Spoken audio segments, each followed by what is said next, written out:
Hi everyone, I'm Kishor Hari. I completed BTech in Electronics and Communication Engineering from Pragati Engineering College, Kakinada, Andhra Pradesh in 2024. After completion of my BTech, I didn't get any job. After that, I chose embedded system as a career, and I got to know about Emertxe Institute through Google. The projects in the Emertxe is not for the practice.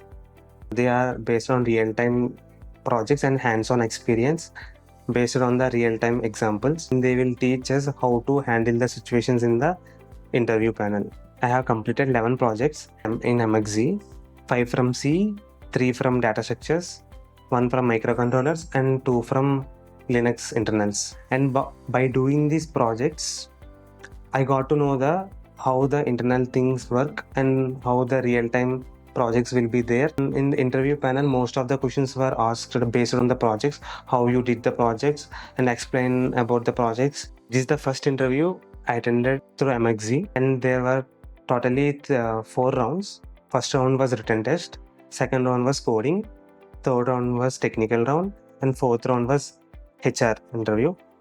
In first round was very easy, and second round coding round is a little bit difficult. We have to practice lead code questions and we have to solve more real-time examples. You have to clear 2 questions. And in third round technical, most of the questions from C and C++ and about our resume. And fourth round is common questions and HR interview will be there. Beginning of Emertxe journey, I didn't feel any difficulty. After 3 months, I came across the project.